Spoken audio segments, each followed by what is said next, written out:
Banner ચાલુ કર.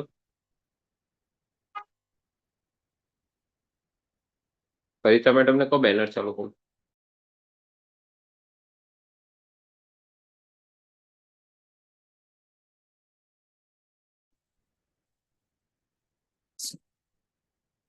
Done, sir?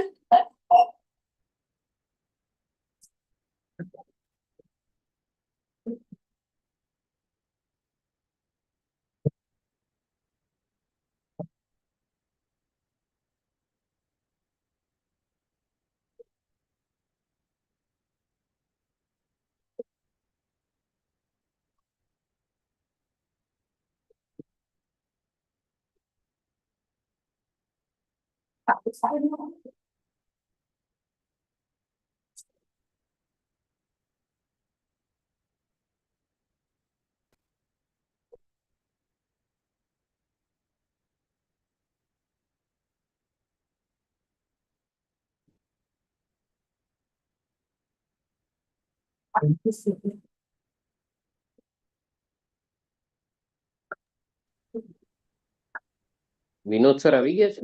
કલજી કટાર. આવી ગયું છે ભાઈ.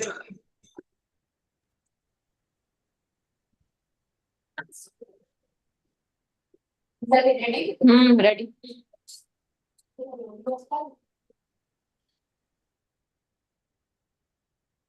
કવિતા madam is ready.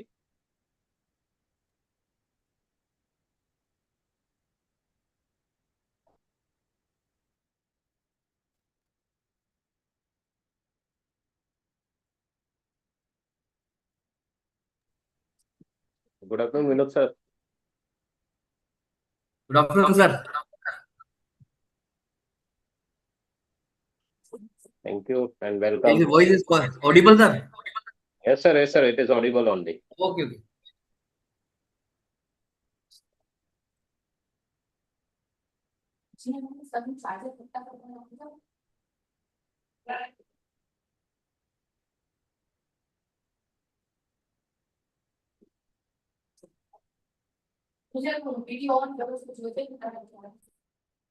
Vinod sir, did you started with the YouTube live?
Yes, we can start now, Tushani.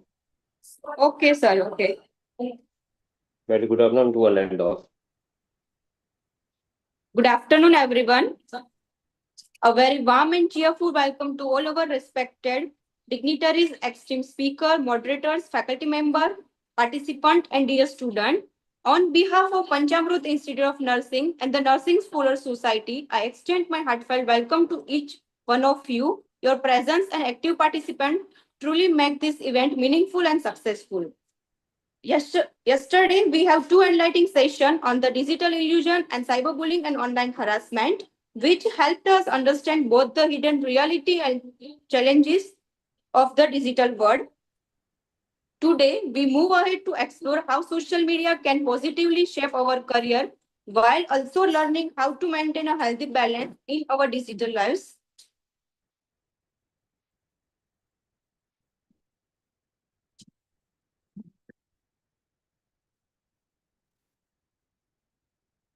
Who all are participating and attending this national online webinar. Please turn on your video for your presence and give such a great memory for us. Please all turn on your video. Please all members.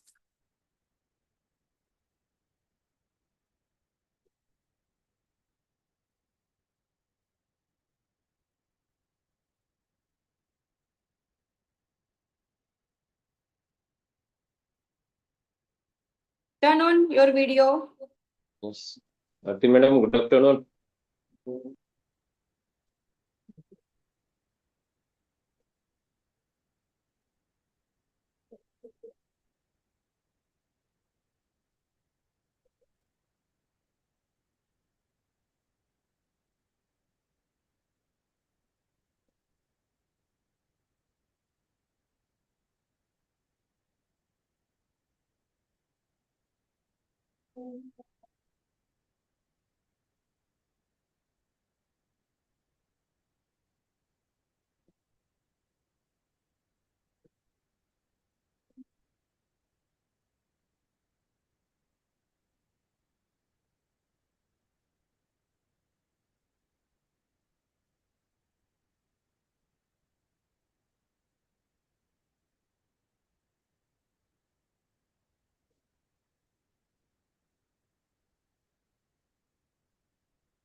Done, sir? Yes, done. No issue. Okay, thank you all. Our first session of day 2 is social media and professional growth. This session will highlight how social media can be used effectively for professional networking, personal branding, career development, and lifelong learning. Mr. Vinod Mahida, sir, he is a dedicated nursing educator and administrator with over 15 years of experience in nursing education, academic leadership, and student mentoring. Currently serving as a principal at Kaljibai R. Katara Nursing College, Chamraji. He specializes in child health nursing and is recognized for his commitment to quality education, curriculum implementation, and professional development. He has held various academic leadership positions and actively participated in conference, seminar, and community health initiatives. He awarded Best Teaching Faculty in year of 2014 by District Medical Authority, Chittorgarh. Now I request our respected moderator, Mr. Vinod Mahida, sir, Principal of Kaljibai R. Katara Nursing College, Shamraji. Please welcome, sir. Thank you. Good afternoon, everyone. It is my privilege to welcome you all to this session. In today's digital world, social media has become a powerful tool for building a professional networks, creating a personal brand, and unlocking careers and business opportunities. We are fortunate to have an expert who will guide us through these important aspects. On behalf of the organizing committee, I extend a warm welcome to Ms. Parita Bhatt ma'am, Associate Professor, Panchamrat Institute of Nursing, for a session on social media in professional growth. Before I start a session, I introduce our resource person. Ms. Parita Bhatt is a dedicated nursing educator and healthcare professional with over 9 years of experience in nursing education, clinical practice, healthcare management, and research. She holds an MSc in Child Health Nursing from Charusat University with an outstanding CGPA of 9 and BSc Nursing from the Saurashtra University. Currently serving as an associate professor at Panchamrat Institute of Nursing, Ahmedabad. She has previously worked as assistant professor, vice principal, nursing tutor, and staff nurse in reputed healthcare and educational institutions. Her expertise includes nursing education, child health nursing, curriculum development, clinical mentorship, research guidance, and healthcare leadership. She has published research in peer-reviewed journals, guided undergraduate and postgraduate nursing research project, authored a pediatric clinical record book, and held a patent. She is also recognized as a PG teacher by Gujarat University. Throughout her career, she has actively participated in national conference, workshops, and specialized training programs in pediatrics and neonatal care, demonstrating a strong commitment to academic excellence, professional development, and advancing nursing practice. Welcome you, ma'am, for your session. Thank you so much, sir, for inviting me. Good afternoon, everyone. It's a great honor to, first of all, I thank you, Nursing Scholar Society, organizing team of Panchamrut Institute of Nursing, and a special thank to Professor Himanshu Trivedi, sir, to give this such a great platform to me. Thank you, sir.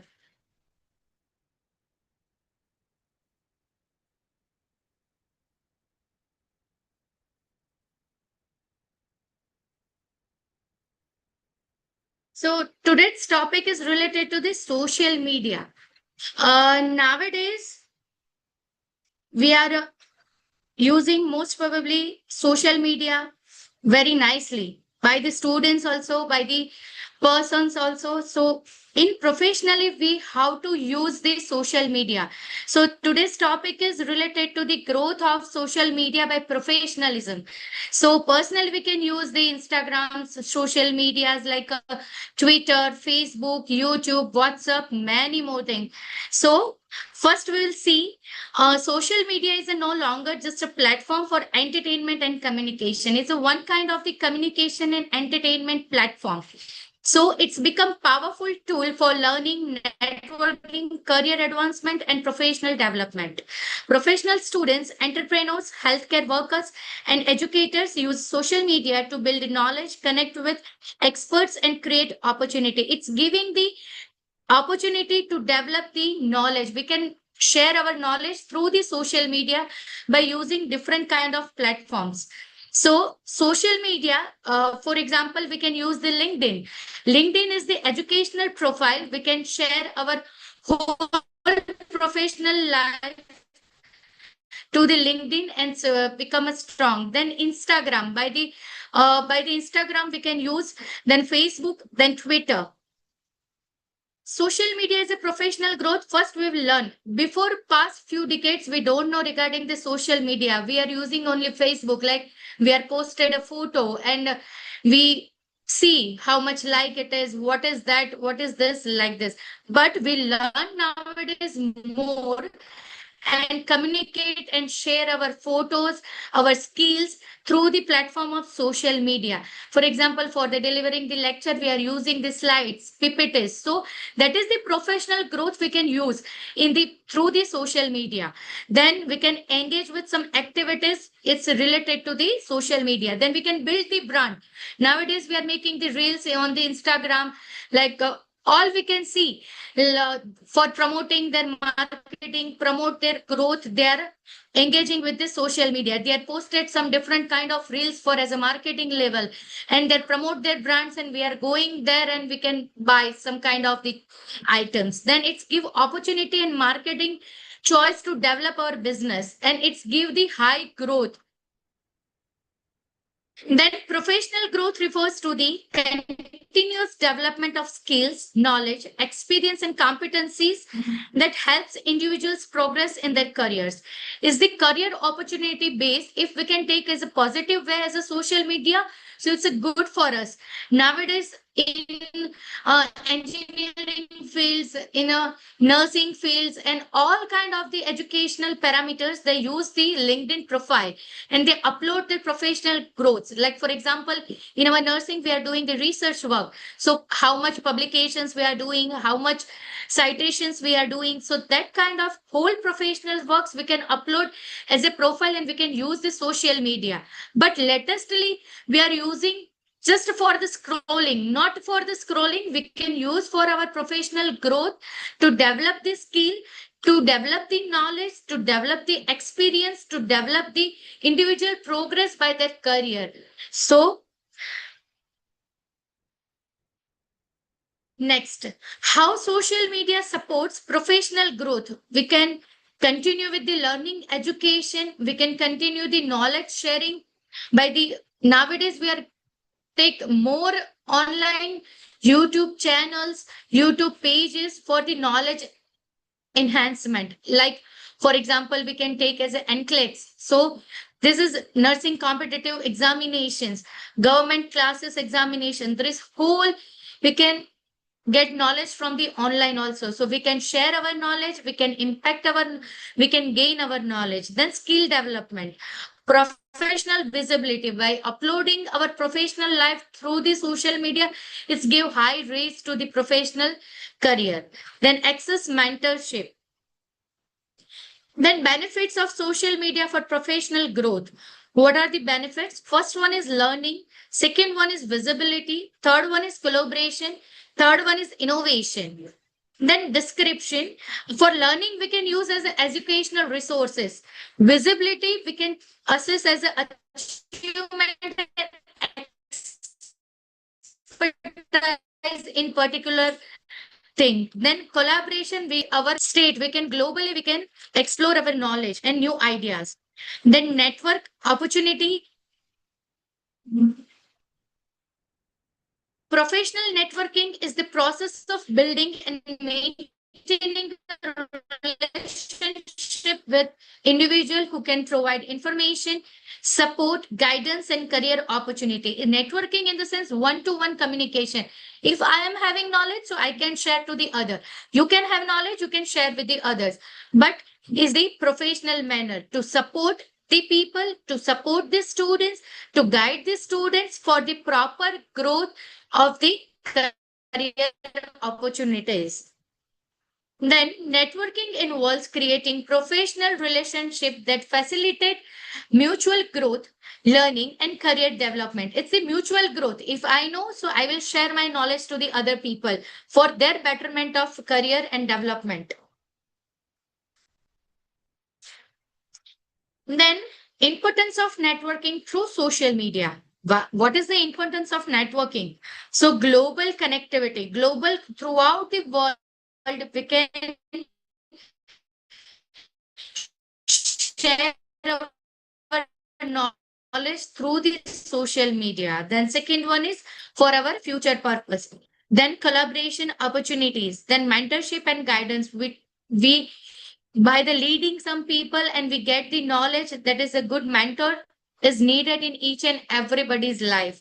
For that mentorship, we can get the guidance and we can get the proper advancement in our career. Then job opportunities. We are having multiple job opportunities in particular profession. For example, in our nursing, we are having multiple job opportunities. We are having central government job, we are having state government job. Then in foreign countries, we are having huge scope for the job opportunities and we are earning money by the day.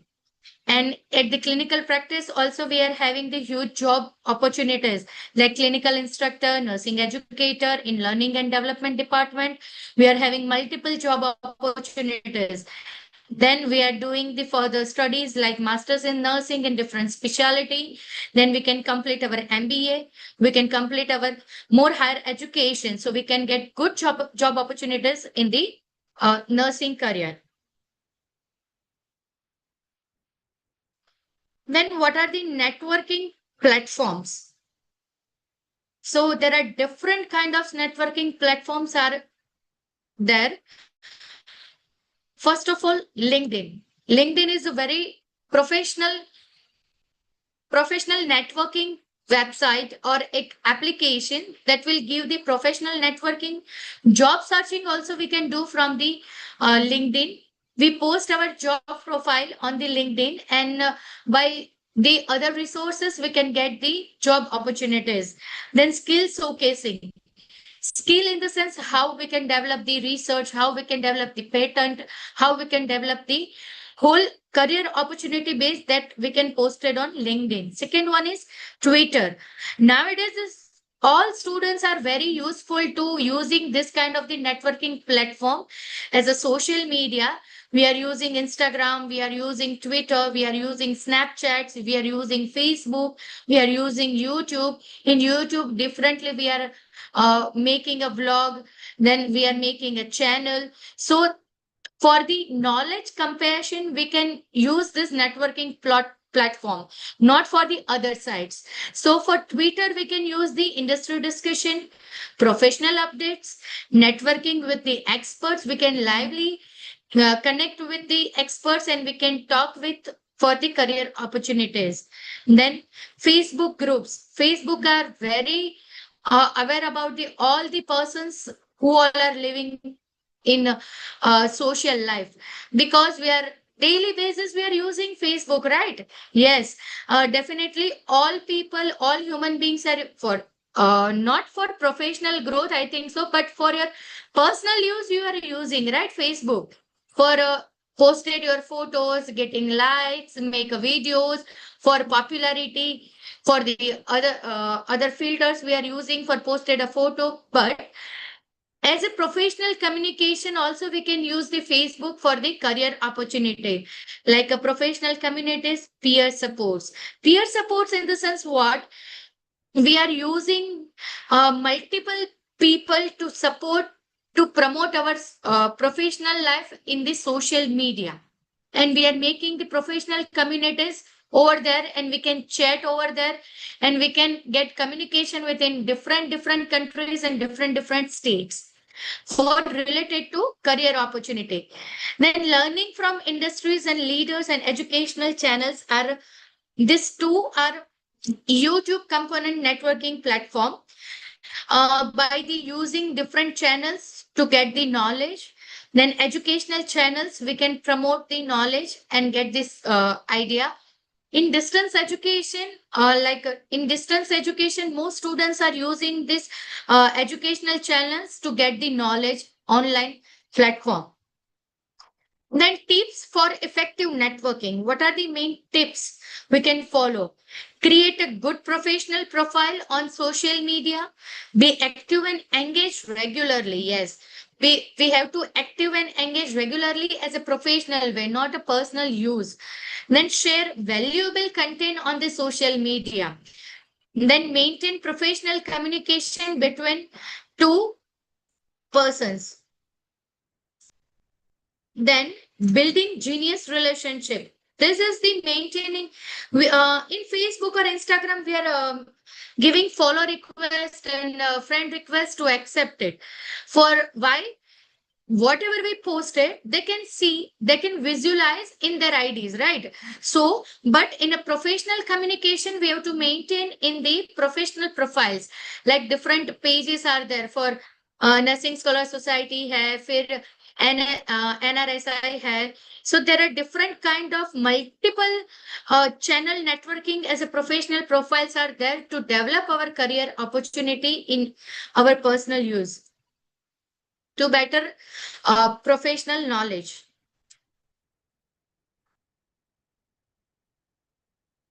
Then personal branding. This is the nowadays all youth are following this personal branding. For example, all are aware about the YouTube channel vloggers, right? Latestly, Saurabh Joshi. Most students, most the people are showing him daily activity, and he's a youth vlogger, big vlogger in youth. So this is his personal branding to create YouTube channel and developing vlog over there. As a professional also, we can develop our channel as a knowledge to promote the knowledge. So this is personal branding. We are identify our values, then we have to promote the skills of our YouTubes, then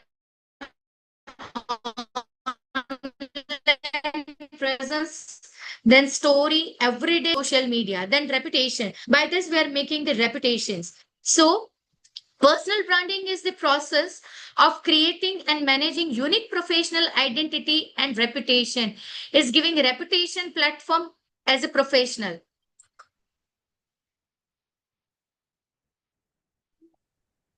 Definition: personal branding is how individuals present themselves to other and how they are perceived professionally.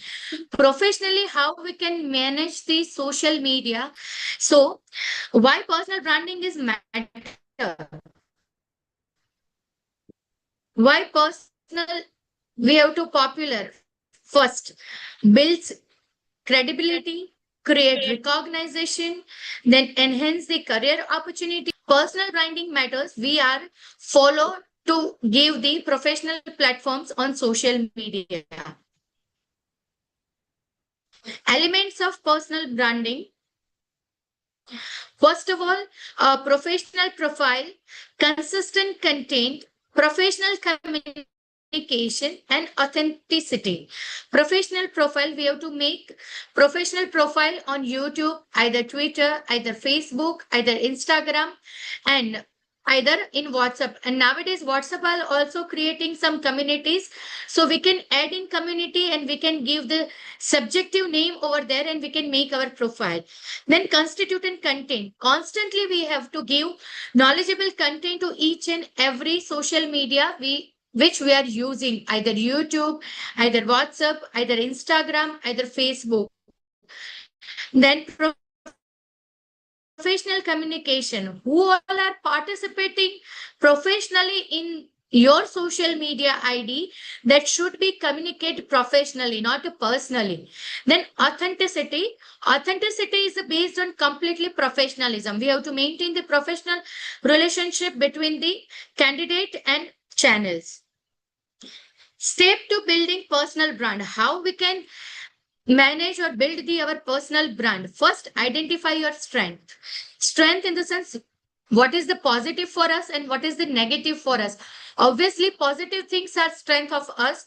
So first, our identify the strengthness, then define our professional goals. What is the goals in profession?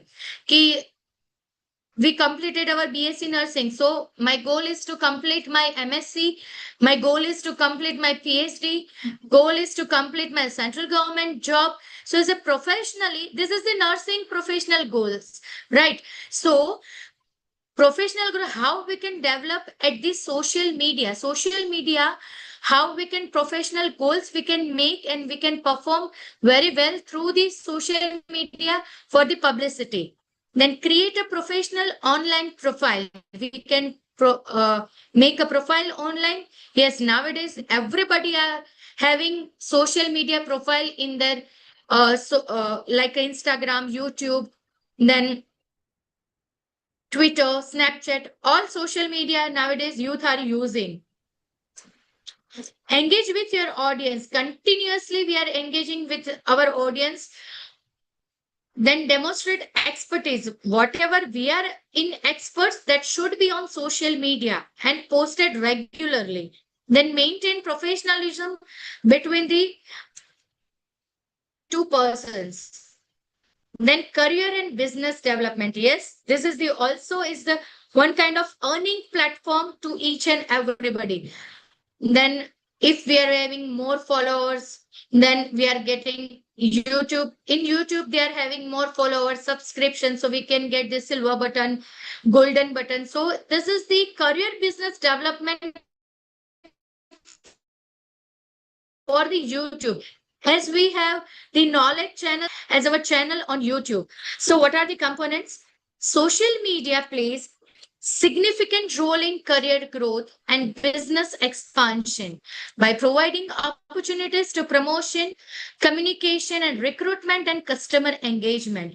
Social media plays a significant role as a career growth as well as business. Nowadays in social media, like in Instagram, we are making small slot and small video regarding our brand to expand our business, and this will give our to provide the good opportunity to earning our earning, then maintaining the marketing strategies for our business and for the promotion communication, right? So promotion which we are making as a brand, that should be promoted by the marketing way, by the communication way. Communication in the sense, one person to the another person, we can communicate and we can share in the social media. Then recruitment, obviously in a professional way, we can we are posted advertisement for the recruitment. By seeing this small advertisement, they are approaching us for the career opportunity. Then customers engagement, all the customers whatever there with us, that should be get proper knowledge relevant for this.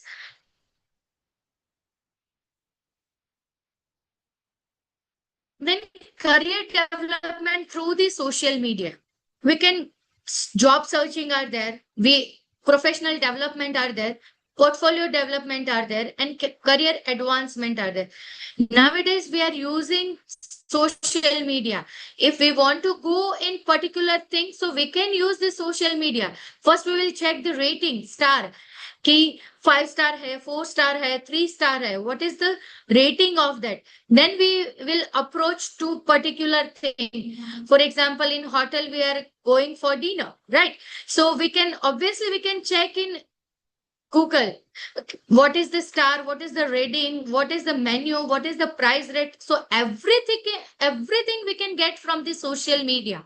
So as the same way, as a professional also we can get through the social media, we can use social media as a positive way, not a negative way. So by the different scrolling of reels, different scrolling of videos, that will be enhance or impact the personal life of your future. So is the career advancement, professional development, job searching, portfolio development, this all kind of the development through the social media is happening. But we can use as a career development and positive enforcement through our professional life.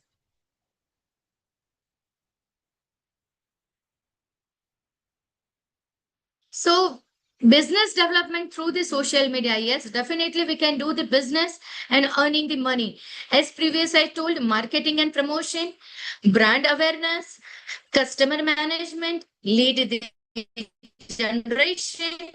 These all things are the business development through the social media.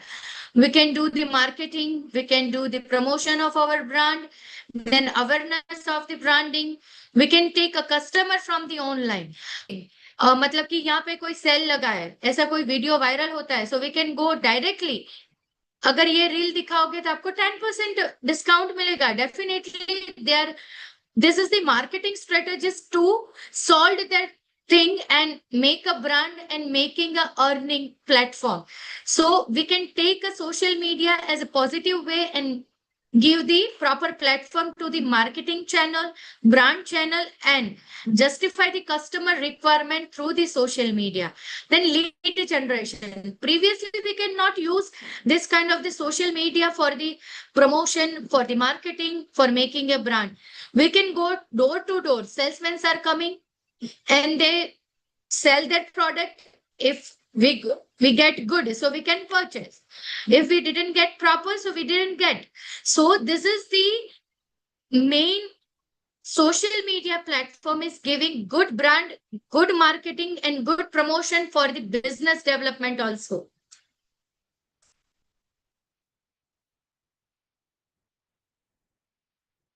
So there are some advantages and benefits of business through the social media. First of all, low cost marketing.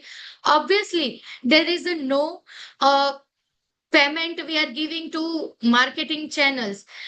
Yes, easily we can provide, we can make our profile, we can make our ID, and we can promote our brand. Then globally reach. It's each and every place we can give this product as a brand. Then customer interaction we can do online. We are not moving one channel to other channel for the moving. Then brand building, sales, cost effective promotion in the sense we are not paying some money, so it's a low cost marketing. Then access internationally, throughout the India also we can market it, and out of the country also we can market. Then better customer relationship, increased recognition, and giving great opportunities. Then for that also we can follow some ethical consideration to handling the social media, like maintain the professionalism. As previous I told, we have to maintain the professional relationship between the customer and whatever the product is, buy or brand. Then protect the privacy and confidentiality. That should be maintain the privacy and all confidentiality. Verify information before the sharing. Respect intellectual property rights. Avoid spreading misinformation. So So information, what we are sharing, that should be private. We should not share any OTPs. We should not share any transaction IDs. It must be confidential. So anyone can tell, you can share your OTP that come in your mobile. So we should not give this kind of the OTPs to the who are not knowing us. Then avoid spreading misinformation. We should provide perfect information to the client to promote our brand. But we are facing some challenges over there to through the we are using social media. First of all, first and foremost thing, misinformation. They are mimes our videos and they are providing fake information to us. Then privacy concern, then cyberbullying discussing yesterday very nicely by the madam. So negative online reputation, then time management issue. Yes, time management issue are we are facing. According to their time conveniency, we have to give the information to the each and every customers who all are engaging with us. So time consuming and time management issue is very drawback of social media. Then information overloaded. Yes, obviously sometimes this information are overloaded. So thank you. Thank you so much to giving such a great opportunity to me to share my knowledge as a professional growth in social media. So any participant is having any doubt to open to all to share your questions.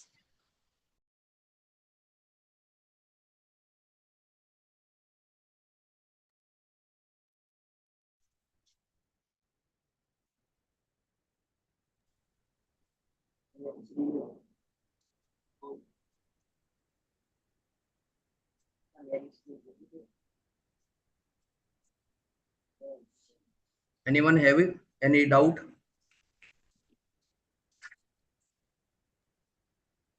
No one. Okay. Parita ma'am delivering such a beautiful and excellent session on social media in professional growth. You clearly explained in this session networking opportunities, personal branding, career development, and business development. In these, you cover how professional can build meaningful connection, expand their professional network through a social media, and social media can be used for job searching and skill enhancement. You also explained social media useful for marketing, customer engagement, brand building, and business growth. You give the real life example, practical tips, and interactive approach made the session engaging and easy to understand. I hope all are understanding topic very well. On behalf of all participants, I sincerely appreciate your valuable presentation. Thank you for enriching our knowledge and helping us understand the true power of social media in professional growth. I produce warm thanks to the Nursing Scholar Society, Dr. Binu Joy sir, and members, and Panchamat Institute of Nursing, especially Principal Himanshu Trivedi sir, Management, staff, and organization committee, and to all participants for their active engagement. Thank you very much. Thank you very much, Ms. Parita Bhatt ma'am, for sharing your valuable knowledge and practical insight. We are also grateful to our respected chairperson, Mr. Vinod Mahida sir, for gracefully chairing this session. Now we move to our final academic session of the webinar. The topic is social fatigue and strategy to overcome. In today's fast-paced digital world, understanding digital burnout, social media addiction, and healthy screen time habits is essential for maintaining both personal well-being and professional excellence. Mr. Navin Soni sir is an experienced nursing educator and administrator, currently serving as in-charge principal and associate professor at Sriji Institute of Nursing, Modasa. He holds a basic BSc Nursing degree from NIMS University, Jaipur, and MSc Nursing in Child Health Nursing from Sai Tirupati University, Udaipur. With more than 12 years of experience in nursing education, he has worked as a clinical instructor, nursing tutor, and assistant professor in various reputed nursing institutes across Rajasthan and Gujarat. He has actively contributed to nursing research and has published a research article in the International Journal of Nursing Education and Research. His expertise include nursing education, academic administration, child health nursing, student mentoring, and research activities. His professional commitment, leadership skill, and dedication to quality nursing education have made him a respected academician in the nursing field. I respectfully invite our chairperson, Mr. Navin Soni, sir, in charge principal of Sriji Institute of Nursing, Modasa. Please welcome, sir. Thank you. Am I audible? Yes, sir. Yes, audible, sir. Thank you. Thank you. Thank you, respected dignitaries, esteemed faculty members, distinguished guests, and dear participants. Good afternoon, all. It is my privileged honor and welcome our esteemed speakers, Professor Bhavisha Patel, ma'am, PhD scholars, Vice Principal and Professor of Community Health Nursing at CM Patel College of Nursing, Gandhinagar. Ma'am, you are remarkable experience of more than 17 years in a nursing education, research, academic leadership, curriculum development, and community health nursing will clearly reflect throughout your presentation.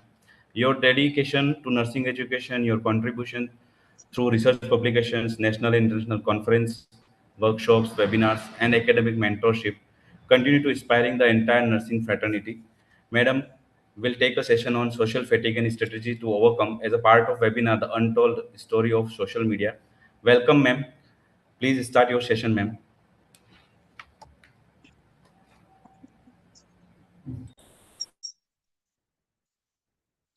Am I audible?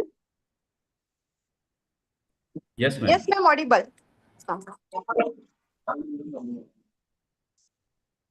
Good afternoon to all the respected dignitaries, organizers, moderators, faculty members, nursing professionals, students, and all the participants who have joined us virtually from different places. At the outset, I would like to express my sincere gratitude to the organizing committee of Panchamrit Institute of Nursing and the Nursing Scholars Society for giving me the valuable opportunity to speak before such a distinguished gathering through this meaningful webinar, The Untold Story of Social Media. I would also like to extend my heartfelt thanks to our respected moderator, Mr. Navin Soni, in-charge principal, Sriji Institute of Nursing, Modasa, for his kind and generous introduction of myself. It is truly an honor and privilege to be invited as a speaker and to share my thoughts with an enthusiastic audience connected virtually today. I sincerely appreciate the effort of organizing team in creating this excellent academic platform that bring together educators, professionals, and students for learning, reflecting, and professional growth. Today, I will discussing the topic social fatigue and strategy to overcome, an increasingly relevant issue in our digital connected world. Social media and digital technologies have transformed communication and education. However, they have also introduced challenges such as social media addiction, digital burnout, as excessive screen exposure, and emotional exhaustion. Through this session, I hope to explore practical approaches toward maintaining healthy screen time habits, achieving digital balance, and promoting overall well-being in both personal and professional life. I sincerely thank all the participants who have taken time from their busy schedule to join this session virtually. Your presence and engagement make such academic initiatives successful and meaningful. Once again, my heartfelt thanks to the organizing team for their trust and invitation. Thank you. And let us begin today's session without waste more time. So the topic given to me is social fatigue and strategy to overcome. Yes, previous speaker explained regarding many things regarding social media, use of social media, benefits of social media, how to use effective social media and all. So first of all, we just introduce the digital technology and well-being. Then we move forward for our exact topic that is given to me: social fatigue and strategy to overcome. So here in this topic, I had taken the some of the introduction of the topic. Then what is social fatigue? Then social media addiction, digital burnout, and digital detox. How we can detox the social media. So that is a requirement of today's era. So we all, the professionals and the students who are born in the social advancing social media. So we can say the rapid expansion of digital technology has fundamentally transformed healthcare education because of the advanced technology reshaping how educators teach. If you will see in the different your classroom, different areas are utilized for communication and for teaching pedagogy. So communicate and collaboration that is basically in today's era, it is advanced. While this advancement offers significant benefits, they have also introduced new occupational health challenges. So each coin having two sides, one good side and one bad side. So as they demand professional attention is required here for social media use. So growing digital technology used in healthcare education, healthcare educators now rely heavily on digital platforms. Uh, Digital platform for virtual learning, then electronic health records, telehealth, and continuous professional development. This shift has accelerated, sorry, the pace of interaction and increase the volume of digital communication. And it increase the volume of today's demand placed on professional daily and increase concern about excessive digital interaction. Next slide, please.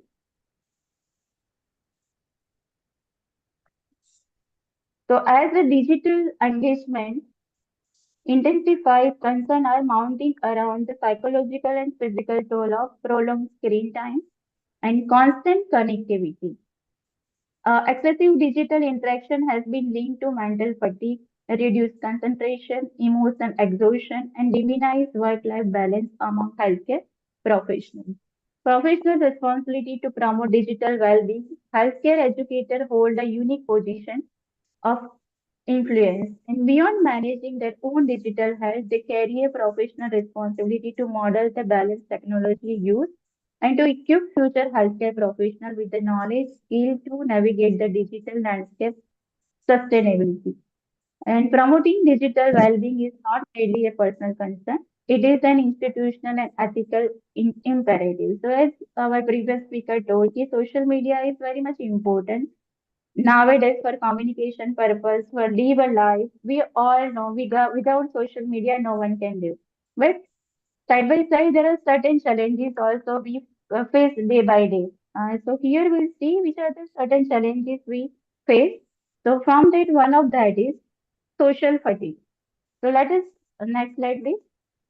Understanding social fatigue.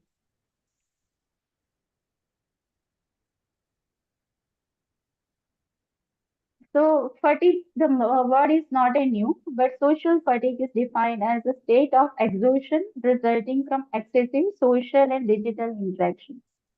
So in today's digital era, the people are utilizing excessive amount of the use of social media. So it occurs when the demand of continuous communication and connectivity exceeds an individual capacity to cope. So because of the uh, continuous communication, because of the more utilization of the social media, the demands are more because of people are utilized 8 to 10 hours per day, right? So individual capacity need to cope up with that social fatigue that is required. And there are certain key causes for the social fatigue that we'll see. Next slide, please.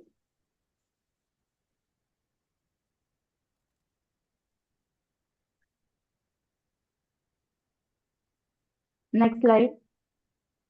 So there are certain causes of social fatigue also. If people are utilized excessive amount of the social media, then which are the causes behind it? How the social fatigue is happening?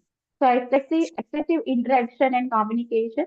It continuous communication demands and always an ability expectation. Always people are they have fear of we can say missing out. Always they want online. Okay, so continuous communication, it is demand and always on availability. People are expecting I am online, I am always in available resources. Then professionals feel obligated to respond instantly. Whichever the message comes, instantly we have habit to respond back. So leaving no mental recovery time.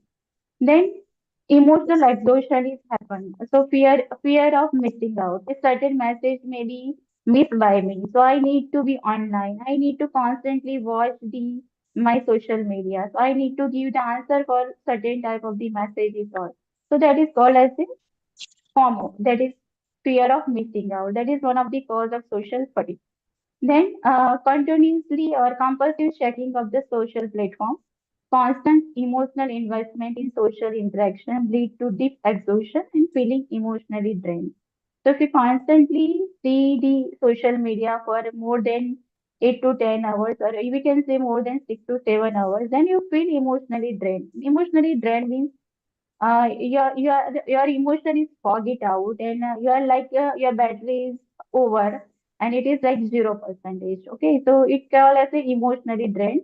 Even though you have not physically done any exercise or any work, even though you feel emotionally drained or there is no energy remain in yourself. So that is called as a emotionally drained. So that is one of the causes of the social fatigue because continuously you are on screen, you are watching certain thing on the screen, and it lead your eyes fatigue as well as your physical energy also down. Then the next reason for this social fatigue is work-life imbalance and in information overload. So you have no balance of your work life and your personal life. So that is also one reason of the social fatigue. And many of times, if you see, because of this technological era, informations are overloaded.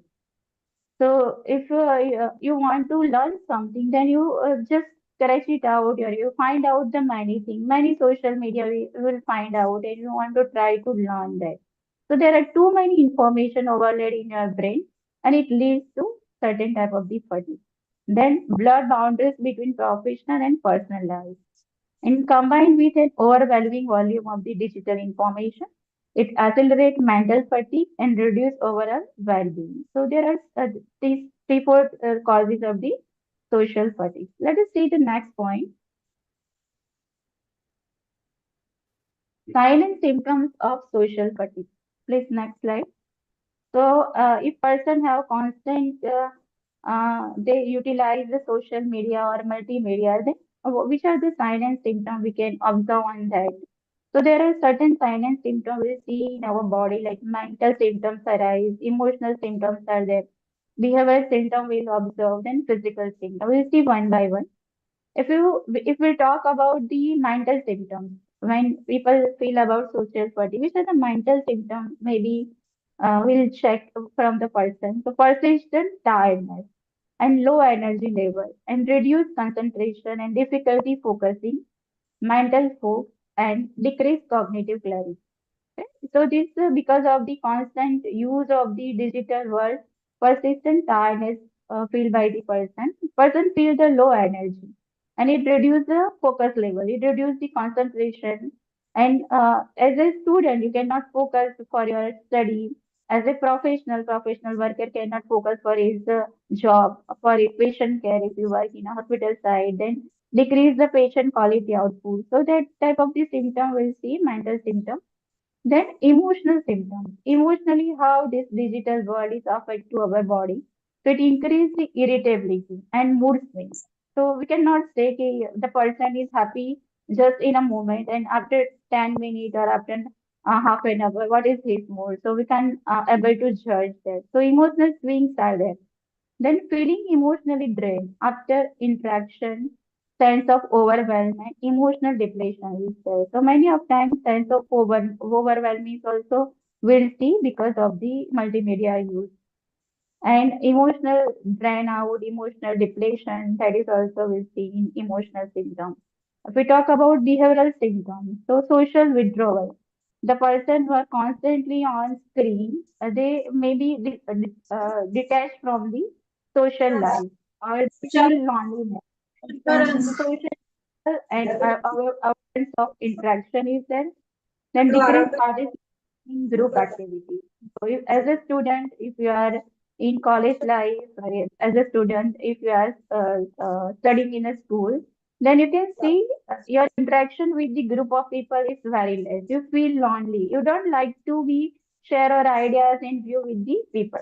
So social withdrawal can be seen in this overuse of the social media. Then, tendency to isolate from colleagues and peers. Always we try to be with our multimedia. So multimedia is like our friend. So we detach from the friends, family, and society. So this behavioral symptom is also we'll see in individual. Then physical symptoms, frequent headache, yes, and tension, sleep disturbances. Because at night also you put your mobile within you or nearer to you, and you have a habit. If this type of the notification is there at night also, then you can able to check it out. Yes, what type of messages would be come? What is notification? What type of notification is there? So frequently your sleep is disturbed. It's not a circadian of the sleep. So we can see frequent headache, tension, like disturbance is there, and poor sleep quality.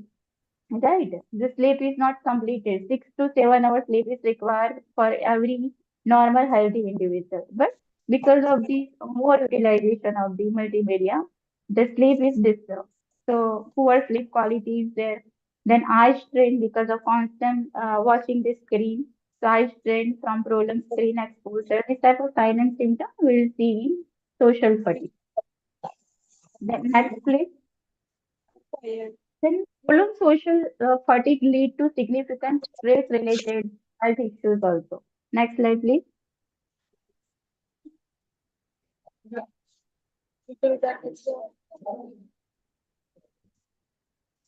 Yes.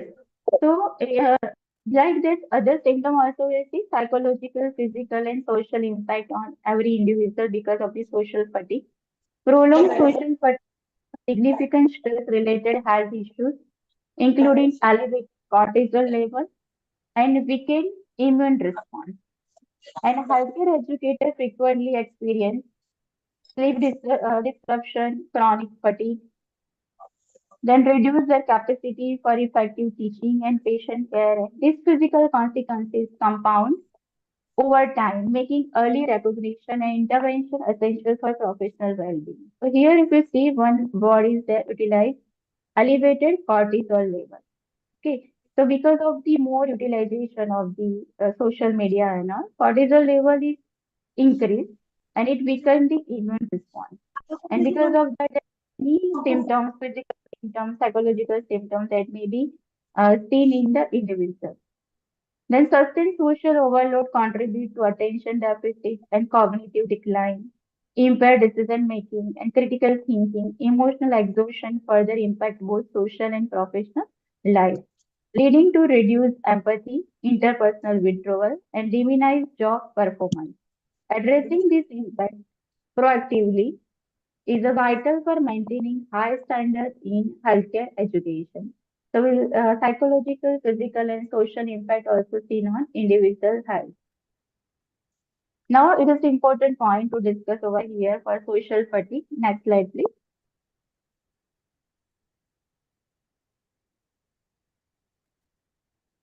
How we can overcome this social fatigue. So, here we'll discuss the strategy to overcome the social fatigue. So if individual have, we'll see this type of sign and symptom in individuals because of the overload of the work, because of the overload of the multimedia, because of the more screen time people are utilized. So how we can overcome this? So what is the strategy for overcome this social fatigue? So that we'll discuss now in next point. Next slide, please.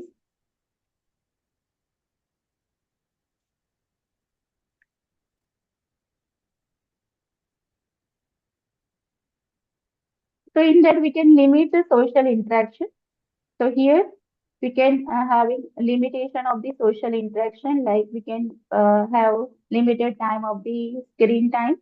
So as the individual, we have to decide how much time we need to spare in social media, whether it is 1 hour, 2 hours, 3 hours. So As the individual, we need to decide certain boundaries. So here, limit social interaction, decline non-essential requests politely. Many of time, politely, we have to say the people, no, this is not my time of talking.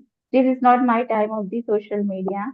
So I will be available on certain time only. So this type of certain non-essential request is required to give politely. Then communicate your availability clearly to colleagues and students. As a professional, you have to give your availability time. Okay, on this time only I am available. After my working hour, I may not give you the response. So when I am in office hours or at my job site, I will respond you. So certain limits are required. So here, as a communicate or as an educator, you have to communicate your ability clearly to colleagues and the students. Then establish designated number contact period to protect your mental space and prevent interaction overload. Okay, so that is one of the strategies that everyone need to follow. Limit your social interaction. Then second strategy that need to follow, that is schedule recovery time. Establish quiet time and relaxation break throughout your day. Okay, so if you need constantly on screen, today's hybrid mode also education is there. So if you require online education, so you have to take certain break between your lectures. For two lecture, at least 10-minute break is required. So here you have to schedule recovery time, establish quiet time and relaxation break throughout your day. Use buffer time between meetings to decompress. Okay, so if you have to constantly for 7-8 hours work, especially in IT sector, they have to work 7 to 8 hours on screen only. So they have to just decide the buffer time between the meetings, so at least 10-15 minutes time. Then short intentional break helps restore mental energy and reduce cumulative social fatigue. Okay, so that is also one of the things that required to decrease the social fatigue. Then set clear boundaries. Third strategy we need to do is we have to set the clear boundaries, define work hours, and stick to them. So if we decide work hours 6 hours, 7 hours, or we need to take a break every hour, so we have to stick on that our boundaries. Create structural routine that includes screen-free periods. Protect personal time by setting expectation with peers and students about response time and availability. So you have to also protect your personal time. So especially for the professional, they have to work in the professional area. After reaching at home also, parents call them, then students call them. They are always on social media. They ask something through WhatsApp, through the Twitter, through LinkedIn. Then you have to protect your hours. Okay, these are your personal hours. You cannot talk on your personal time. So these type of certain boundaries are necessary to do. Otherwise, mental fog will be there, mental fatigue will be there, and it leaves psychologically impact, emotionally impact to individual. Okay, so protect personal time by setting expectation with peers and students about response time and availability. Next, please.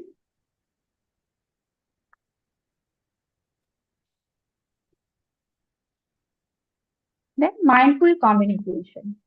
It is very much essential to do engage in meaningful, purposeful conversation rather than reactive exchanges.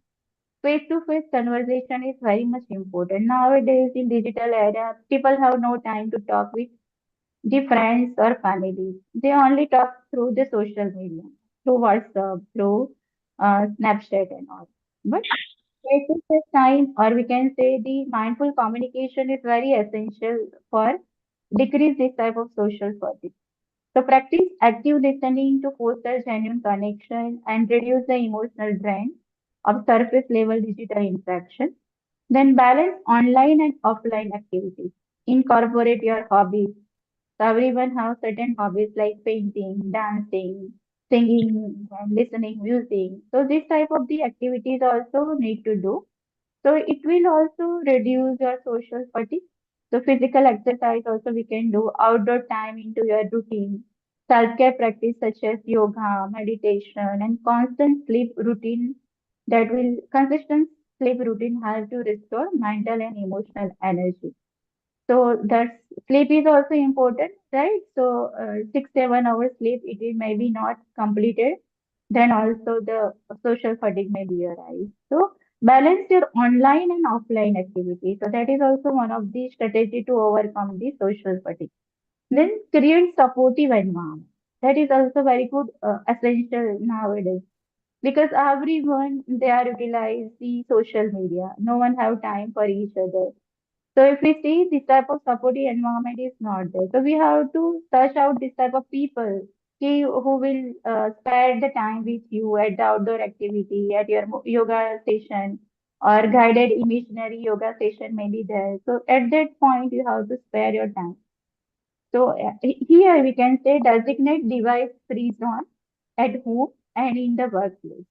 So you have also check it out. Is there any designated place where there is no, or there is no internet connection either? So you can free or you can detach from the multimedia. Then build peer support network that encourage open dialogue about digital well-being and share accountability for healthy boundaries. So this type of strategy that will be helpful for prevention of the social fatigue. And it is very much essential to do in this digital era. Next, please. Now we'll see our next point or next topic, that is social media addiction. My previous colleague said, what is social media? Now we'll see what is the addiction of social media, how we can detach from the social media. So that is very much essential to learn first what is social media addiction. Next slide, please.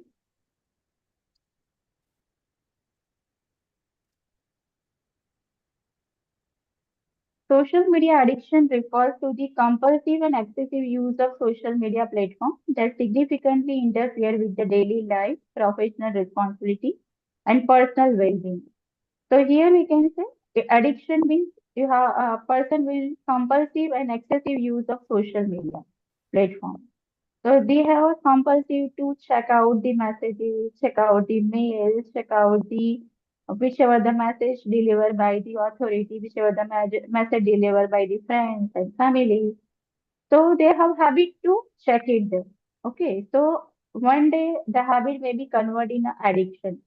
So here we can say social addiction. It is a compulsive and excessive use of social media platform that significantly interfere with the daily life and professional responsibility and personal well-being is required over here. There are certain contributing factors which lead to social media addiction that are instant gratification and dopamine drive reward cycle. Here we'll see what is dopamine driven reward cycle.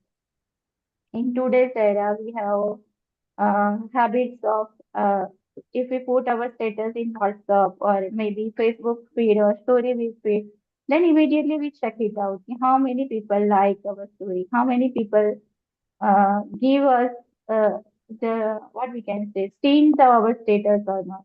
So that is what instant gratification we need, or we have a habit of instant gratification, or it give by the dopamine driven reward cycle. Dopamine is one of the chemicals that give us the happiness. So we are happy. Yes, this many people like our story, Facebook story, Instagram story, and immediately the dopamine is high, and immediately we feel happy. And this type of the same will occur constantly, then we are enjoying that. If sometimes people are not like our status, not like our story, then our dopamine may be decreased. That type of thing is happen, right?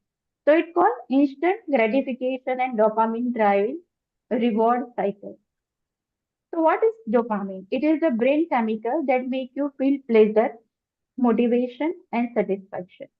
It's the I want more of that signal. Okay, so if one time the thing is happened, then you feel I want same thing more and more.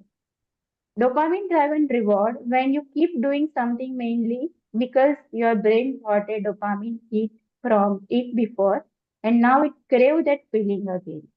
So because of that, you're craving to do the same and same thing again and again, and it's called as an addiction. For example, scrolling social media, junk food, like you eat the junk food, at that point, sugar plus salt, both taste are come. Okay, so instantly dopamine is increased. Then video games, whenever you play the video game, at that time, dopamine level is increased and it feel you the good. Shopping online. Now era of shopping the online. So when you scroll the your screen and you like certain thing and you purchase that thing, immediately you feel good. Then we can say that checking the phone. Okay. So this type of all the thing that will accelerate it or increase your dopamine driven. So why it matters? Why this dopamine driven reward feel or it matters? Because it feels great short term but can lead to addiction cycle.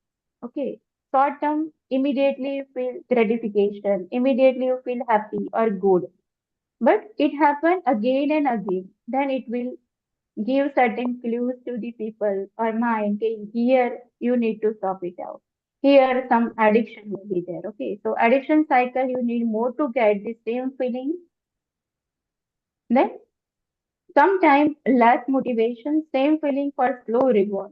Say for example, in place of the watching the screen or scrolling the screen, if you read your books and all, then it give not dopamine instantly increase or dopamine is not instantly increased through the reading, through the exercise and yoga, but it takes certain time. But people does not like to give certain time for the exercise, then yoga and studying. But today's generation want instant gratification. Okay, so they want the thing that happen very immediately next to my level, immediate the thing I need to achieve certain goals immediately, but it is not happening. Then reading one page of the book, that tiny slow dopamine, it slowly give or it will hike your dopamine. Watching 50 reels, that huge dopamine is increased in your brain. So brain picks reels, but book helps the long term. So this dopamine driven reward is nothing but it is the chasing activity that give you a quick hit of dopamine, the feel good chemical. So that is also one of the factor for social media addiction. Then second is endless scrolling features designated to maximize engagement. This is one of the most contributing factor, fear of missing out.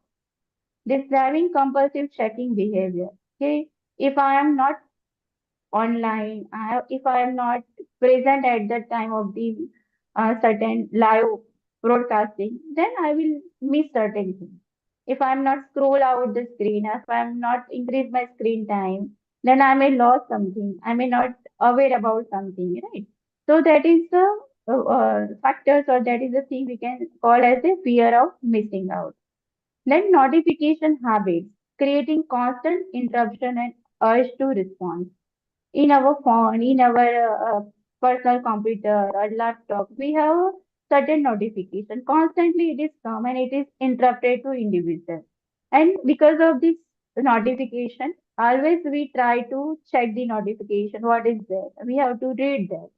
Okay, so that type of the thing constantly we are doing and it lead to one day addiction. Then algorithmic content delivery, reinforcing habitual platform use.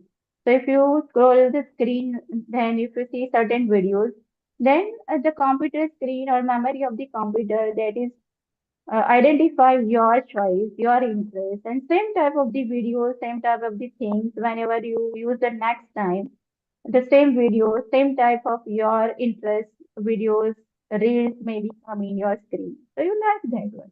And because of you like the things, after watching that you are happy, your dopamine is increased. So you have addiction of them. So that is called as a algorithmic content delivery that is reinforced habitual platform use. So you have to habit to use that type of the platform because it give you the good vibes. It give you the goodness to your health. But it is for sake of certain time only, for a few minutes only, not for the whole day you feel good, but for a certain point of view when you just watch out that reel at that time only you feel the good. So these all are the certain factors that contributing the multimedia addiction. Next, please. Now we'll see the sign and effects of social media addiction. So here we see the addiction indicators. So if this type of behavior if you have as a student, as a professional, then you have to check it out. Okay, this type of indicator is present in yourself or not. So just give attention over here, which type of the indicators are there. Healthcare professional experiencing social media addiction often display compulsive checking behavior. It is habit of ourselves or each individual, like myself also, I have a habit of checking the mobile phone for a few minutes every time. We'll just check it out. If certain important things may be there or not. We are the professional, we have a certain message from our authority and constantly it is come. So we just check it out frequently. So this is the behavior. Then repeatedly assessing platform without purposeful intent. Then they encounter significant difficulty reducing or controlling usage despite awareness of its negative impact. Then persistent signs of anxiety, restlessness, irritability emerge when access to social media is unavailable or restricted. So when social media is not available or internet is not available at the point, then people have anxiety, restlessness. It happens why? Because of the addiction. If you have addiction and if you are not getting that same thing at the time, then you have anxiety, then you have restlessness, then irritability is there. You cannot talk with the colleagues, you cannot talk with the peers. This type of behavior may become or may be seen in the individual. Then signaling psychological dependency on digital interaction. So these all are the addiction indicators. So if you have this type of indicator, you have to just check it out and you have to overcome from this type of addiction. We'll see in this chapter only or this session only how we can overcome this social media addiction. And then same indicator for impact of healthcare professionals. If a healthcare professional utilize more amount of social media, then adversely affect the mental health, then contributing to heightened stress, anxiety, and depressive symptoms, social functioning deteriorates as online interaction increasingly replace meaningful face-to-face relationships, impair clinical decision making, then decrease productivity and compromise patient care quality, underscoring the urgent need for awareness and intervention.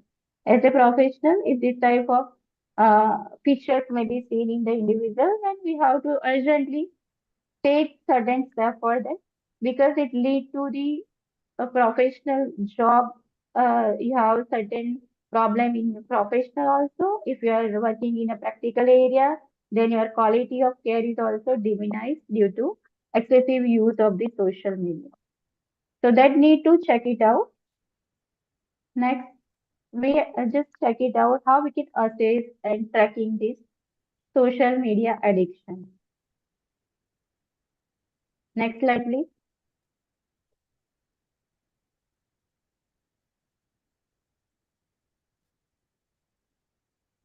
So if this type of feature seen in the individual or the professional, track the usage time. You have to track your use time, monitor daily screen time and social media use, log when you use devices and for how long. So you have to track your use time, okay, how much time you are utilize your social media. You have to make out the note and you have to write it down when you log in, when you log out. Then identify peak usage period throughout the day and week. You have to identify okay, at which time you are utilize more social media, which are the peak hours in that people are utilized or individuals are utilized more social media. So that we need to track down. If we are tracking down, if we are assess ourselves, then we have certain strategy to overcome from that type of all the behavior. Then recognize personal triggers. You have to recognize your personal trigger, like identify emotional, situational, or environmental cues that prompt excessive social media use, not pattern linked to stress, boredom, or social pressure. Here you have to recognize the personal trigger. Okay, when you are anxious, when your anxiety level is increased, when you have certain headache or you have certain problem in your health, just you have to recognize that triggers. Then set a baseline matrix, establish measurement, starting point for daily usage, define realistic reduction goal and document current habits to create a clear benchmark for progress. So here, after assessing and tracking down your own personal trigger, you have to set the baseline metric. Okay, how much time you give to your social media, right? So define realistic reduction goal and document current habit, which type of habit you have. Then set certain goals for that, set certain strategy for that, and create a clear benchmark for progress. You have to certain benchmark you have to create by your own self. I can use my social media for a day 1 hour or 2 hours, and you have to stick on that, right? So after setting up the boundaries or benchmark, you have to check the review progress regularly. Conduct weekly review to use the data. कि how much total data you are utilized every weekly, then compare against a baseline matrix which you have decided ki 1 hour or 2 hour, ki half an hour. Then you have to just check it out. Whichever the thing I decided to do, whether I am able to achieve that or not. If you are not able to achieve, then try for the next week. Okay, next week you have to try, you have to tracking down your usage point, login time, logout time, and again set certain boundaries and benchmark and try to stick on that. So that will again helpful for detoxification, or we can say detachment from the social media. So compare against baseline metrics, celebrate improvement. If you achieve your goal 1 hour per day, if you are utilize your social media, then it is good. You can achieve the goal. So you have to motivate yourself. Yes, I did good, well done, like that. Okay. Then adjust strategies based on observed pattern. So you have to observe your pattern and you have to make out your own strategy to overcome from the social media addiction. Next point, please. Notification and limit. So, with the help of the social media, you have to also set certain limits and notification. Say, for example, first disable non-essential notification. If you are in your phone, in your laptop, or your personal computer, you have to disable non-essential notification. Then turn off alert for non-urgent app to reduce the constant interruption. If certain interruption is constantly give you certain problem, fatigue, then you have to mute that notification.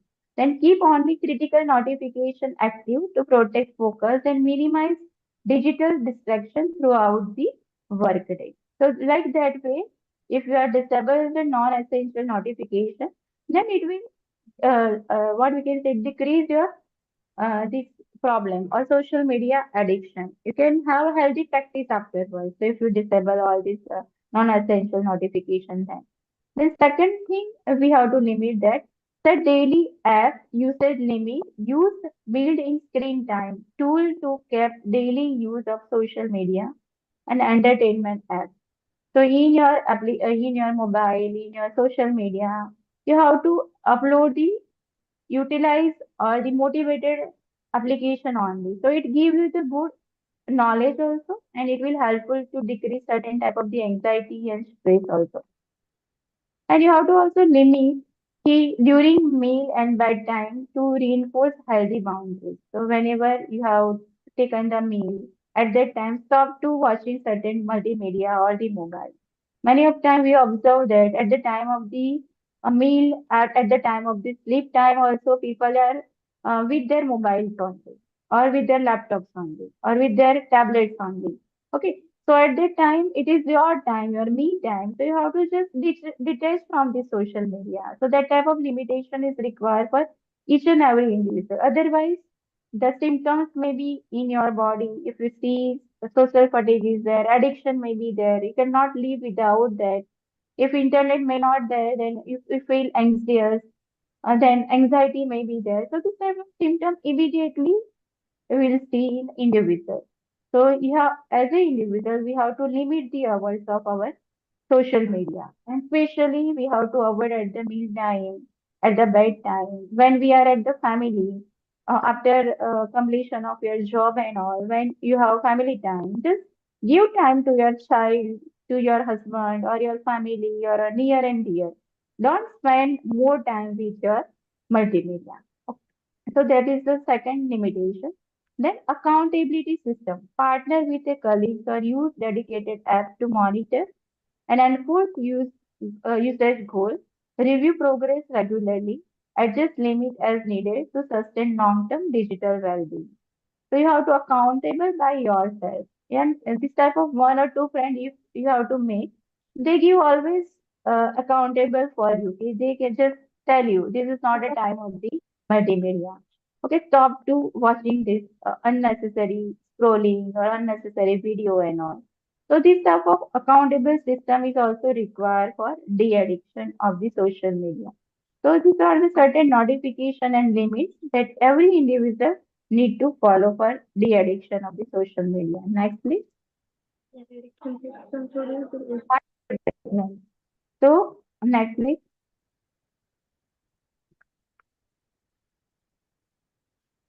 Yes, social connection.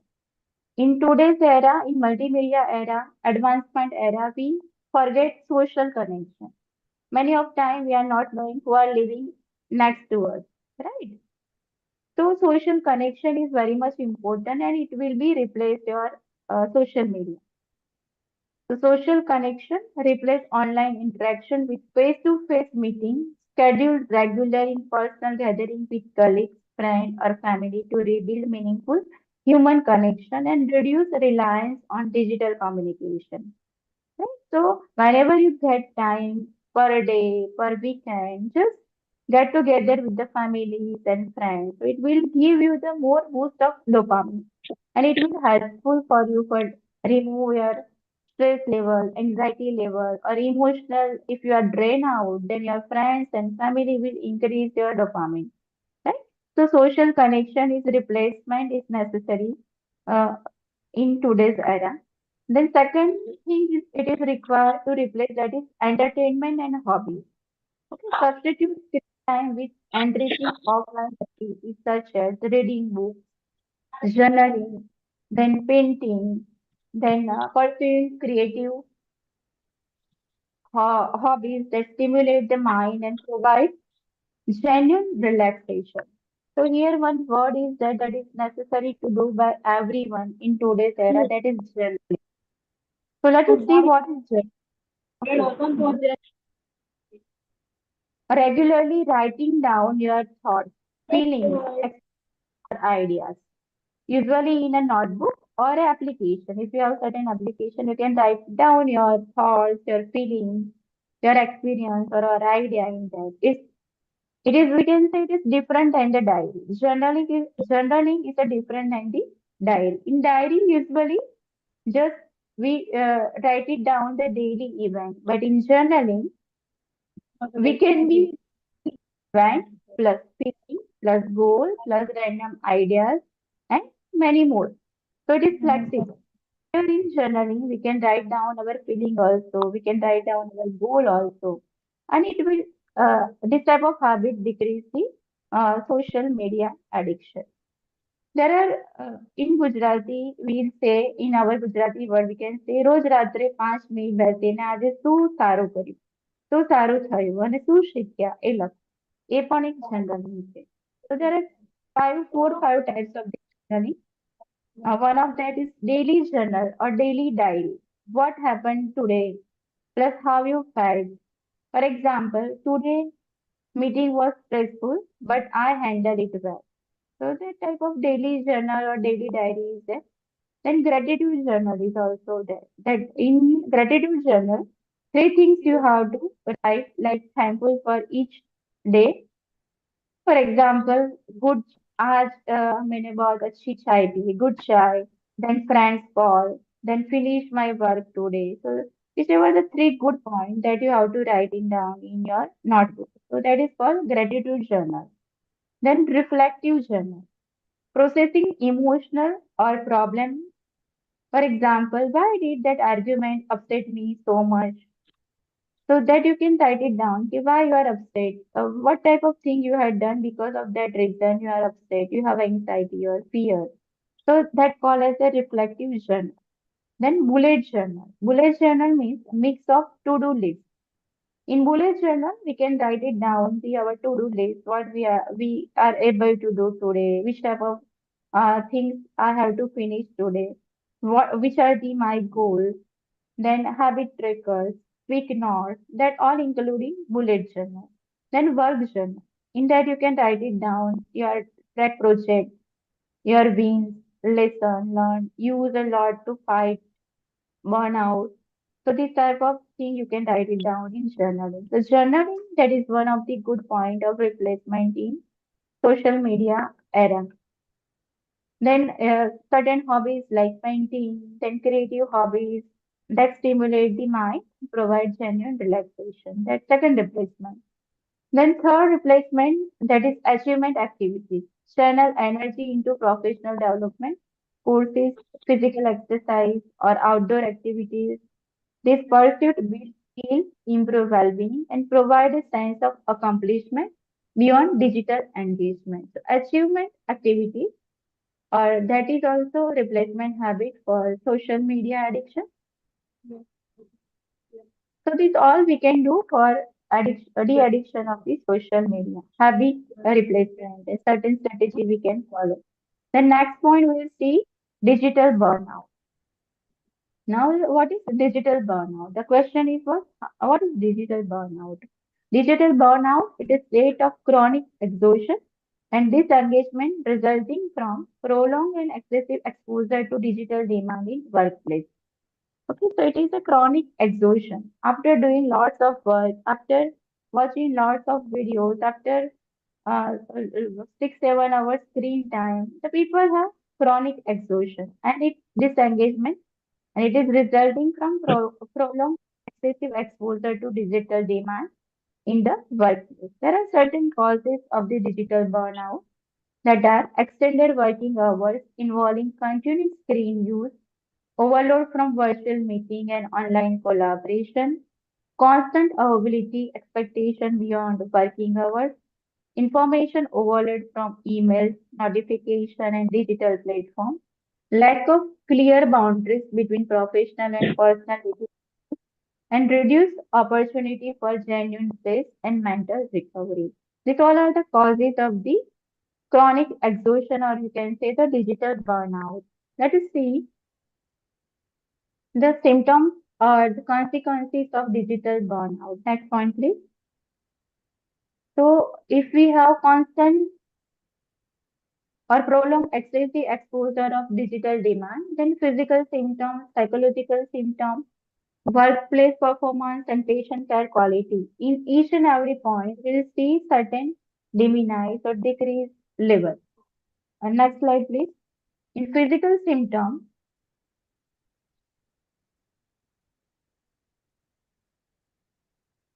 next slide, please. Yes, physical symptoms in that we'll see chronic exhaustion, persistent headache, eye strain, disturbances that impair daily functioning and recovery. So these all are the physical symptoms of the burnout. Then psychologically, how it affects on the individual, it impacts the reduced motivation, difficulty focusing, emotional detachment, increased feeling of cynicism or disengagement. In the work performance, decreased productivity, increased error, reduced professional effectiveness, and heighten or increase occupational stress level.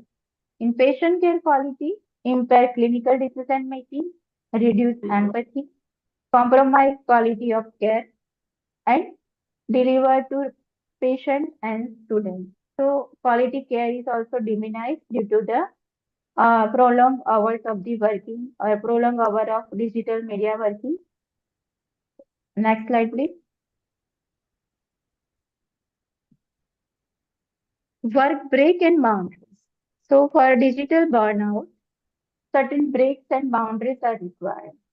Then and then we can have decrease the digital or the social what we can say, here we can have constant or prolonged screen time so that we can decrease with the help of certain breaks and certain boundaries only. So here, one of the rules that individuals need to implement 50-10 rule.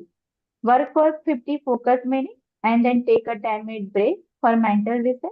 Use break time to step away from screen, crash or breathe deeply. Constantly work recycle, reduce cognitive fatigue, and sustain productivity throughout the day. So 50-10 rule is very much helpful for digital burnout. You can have prevent certain symptoms in your work. And digital boundaries and transition rituals. Set clear boundaries for digital ability. Define start and end time for work communication. Establish transition rituals. As I told, keep journaling yourself. Then mentally disconnect from the work mode and signal the shift to personal time. The next one is protect personal technology time. Safeguard non-work screen time by scheduling device-free period during meals, evening, and weekends. Okay, so you have to give your personal time. At that time, you have to protect the personal technological time. You have to decide whichever your boundaries at the meal time or evening time or weekend time. So at that time, how to limit the social media and supervise to reinforce healthy boundaries and prevent after hours digital overload. So that you have to do by yourself, protect personal technological time. You have to spare your time for your health. Next, please. Recovery and ergonomy. Next, please.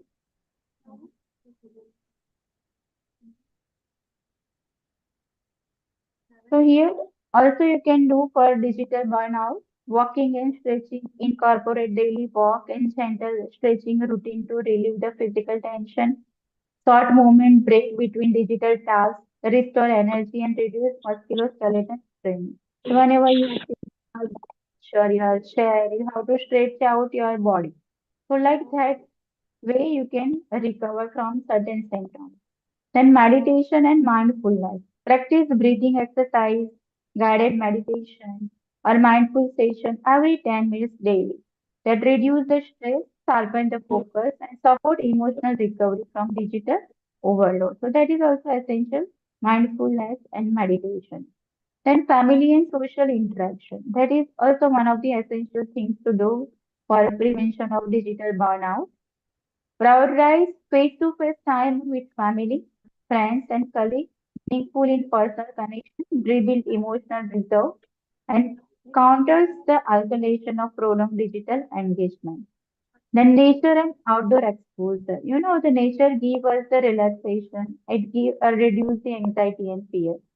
So, as much as time in early morning, if you spend few hours with the nature, then it will decrease your burnout. So spend time outdoor in nature setting, exposure to green space, sunlight and fresh air significantly lower the cortisol level and restore the mental clarity after screen heavy work day. Next please. Add screen time habit. Next please. Set clear purpose. Define your goal before picking up a device. You have to set your own goal. Okay, I am using my mobile or my media, social media for half hour only. You have to clear the purpose. You have to set the goal. Intentional use reduce mindless scrolling and keep screen time focused and productive. Then 20-20-20 I rule that we have to follow every 10 minutes. Look at something 20 feet away from 20 seconds. Okay, so this simple habit reduce the eye strain and prevent digital eye fatigue. 20-20 I rule it is called. Then screen-free periods. Schedule regular breaks from all screens throughout the day. Protect mealtime, morning routine, and bedtime as device-free zone. Then posture in real-life interaction. Maintain proper ergonomic posture during the device use. If you are professional, you have to sit in the chair constantly for 6-7 hours. Then ergonomic posture chair you have to purchase, and in that you will stay. Then it will give you the relax.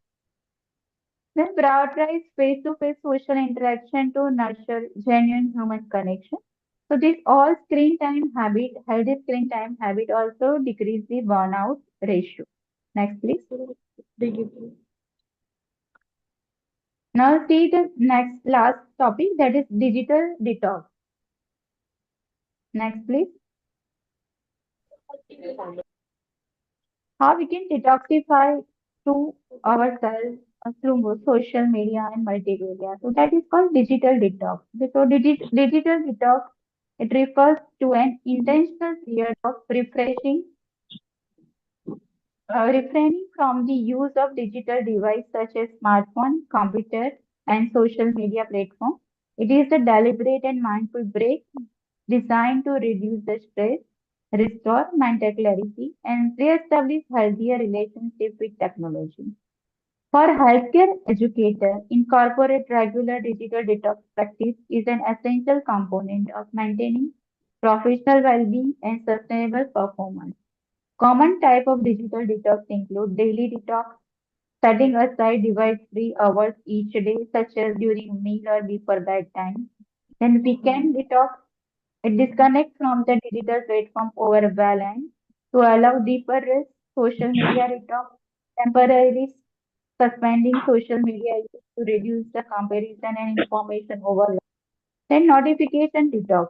It is disable non-essential notification to minimize constant interruption and mental fragmentation. So digital detox is also very much essential for today's generation, for today's era to live the healthy. Next slide, please. And implementation of digital detox. If you your goal for a day digital detox or week digital detox or for meal time, for bedtime detox from the digital, let me say the benefits of that. Next slide, please. Next slide, please. Yes, benefit of an implementation of digital detox. It improves the concentration, mental clarity, better quality sleep, reduce stress and anxiety level, increase productivity, and enhance personal relationships through more meaningful face-to-face interaction. So if digital detoxes are there, then it will increase your productivity of the life and it will increase the meaningful of life. Okay. Then implementation of this defined start with short device-free periods.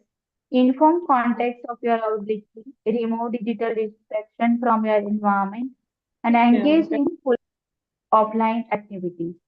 Then reflect and sustain, monitor your progress, reflect on how reduced time affect your well-being, adjust your approaches as needed, and build a long-term routine that balance digital use with restorative offline time. So you have to check it out by yourself whether it's certain progress we can do with the help of the digital detox or not. Okay, so that will give you the ideas. Okay, yes, with the help of digital detox, I will live a good life and healthier life without any exhaustion, without any social bond. So that type of changes you may find in yourself also. Next slide, please. Now see one case study of this or want to research regarding the social media, then the social media burnout and digital detox. Here, one of the case studies is case study is like a 20-year-old college student spending 8 to 10 hours daily on social media platform, primarily for social interaction, entertainment, and academic communication. So the one guy is a 20-year-old and he spent 8 to 10 hours daily in social media. Initially, he used the social media for interaction, entertainment, and academic communication. He found the challenges. Academic performance declined significantly with missed deadlines and reduced class participation, not by instructors. So, with the help of this 8 to 10 social media, that his performance is declined and his participation in classroom is very less or reduced.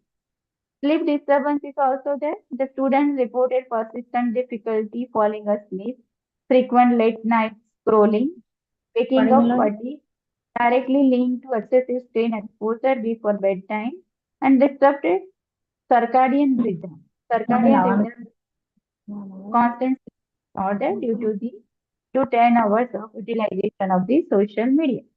Let us see the intervention and the result of this case study. Next slide, please. Next slide, please.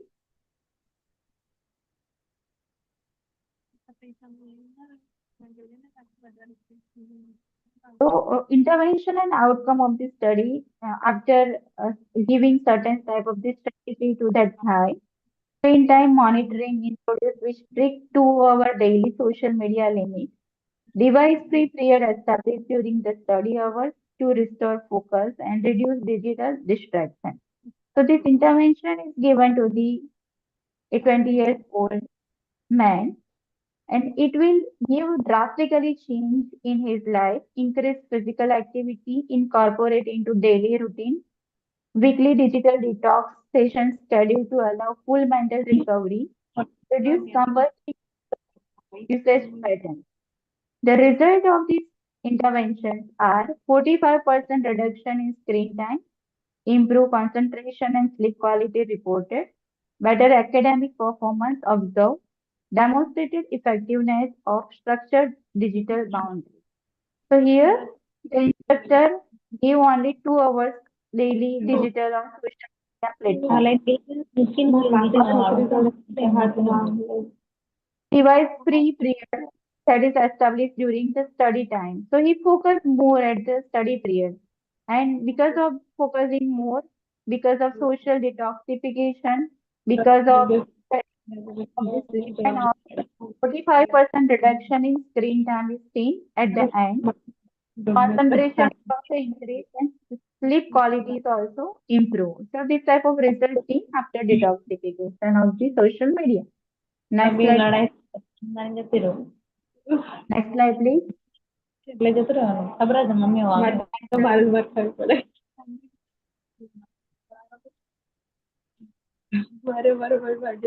Second case study, digital burnout background and symptoms. It is based on the digital burnout and the symptoms of digital burnout.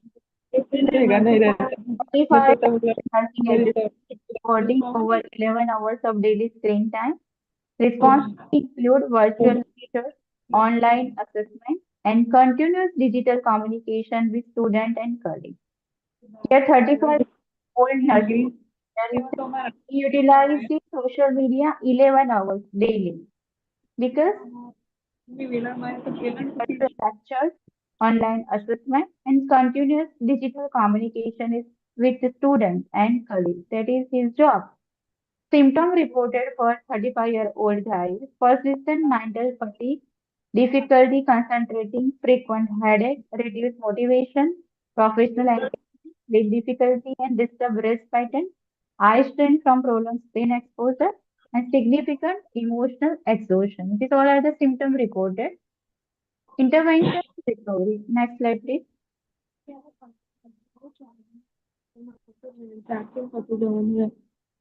Intervention and recovery for this work break method and boundaries. As we see in this strategy for social burnout and strategy for de-addiction, the work break method and boundaries are required. So applied the 50-10 rule, work and followed by 10 minutes break, limited after hour digital communication, and establish clear boundaries between professional and personal time to prevent the further burnout. Then offline activities like sleep hygiene, introduce offline wellness routine including yoga, mindfulness meditation, nature walk, improve sleep hygiene by eliminating screen use before bedtime, establish consistent sleep schedule. Intervention is done by the person and see the outcome of this intervention. Significant reduction in mental fatigue and headache, better sleep quality, and increased motivation reported, improve work-life balance and job satisfaction, enhance emotional resilience and overall well-being. So this intervention, after giving the intervention, this result is seen in the individual. Next slide. Next slide. Case study 3. Here it is regarding digital detox. So if you see the study participants consisted of 25 postgraduate nursing students enrolled in a healthcare education program. All participants reported high level of daily digital device use and expressed concern about social fatigue, screen-related stress, and reduced well-being linked to prolonged digital engagement. A structured 7-day digital detox program was implemented with clear evidence-based guidelines. Participants were asked to significantly reduce the non-essential digital interaction, avoid social media during designated periods, and engage in offline activities. Progress was monitored daily using self-report log and structured checking with the help of the assessment and tracking. Next slide, please. Next slide, please. Now see, after digital detox and whichever the intervention or the result come after giving the 7-day digital detox program. Next slide, please.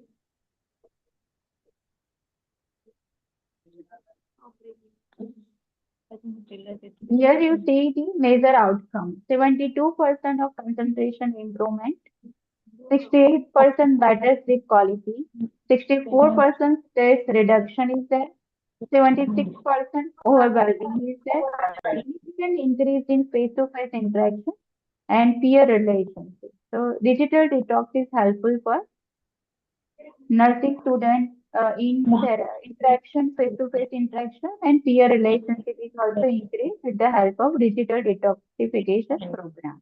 So this type of intervention is given to 25 students. With the help of the intervention, this results come. Improve the concentration level, then increase or better sleep quality level, reduce the stress level, and overall well-being that is also increased. So these are the result of the digital detox nursing student or case study. Next slide, please.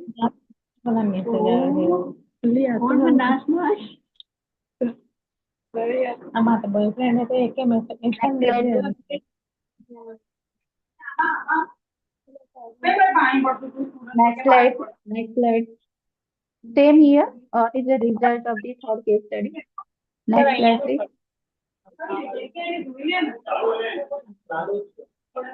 Next slide, please. Yes. Key takeaway for healthcare educators. Implementation. Okay. So here we shall take care of the messages as a health educator you can take from the here.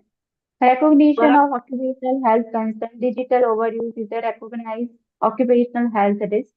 Healthcare educator must acknowledge social fatigue, digital burnout, and social media addiction as legitimate professional health concerns require proactive attention. Evidence-based intervention work strategies such as screen time limit, digital detox program, structured work break cycle have demonstrated measurable improvement in concentration, sleep quality, and overall well-being among healthcare professionals. In professional responsibility and modeling best practices, healthcare educators have a duty to model healthy digital habits. Institutional support, peer network, and personal commitment to digital wellness are critical for sustained success and improve patient care quality. Next slide, please. Implementation framework for healthcare settings. Develop institutional policy and guidelines that actively support digital well-being and set clear expectations for staff and educators. So this framework need to implement in each and every educational area or each and every hospital. You have to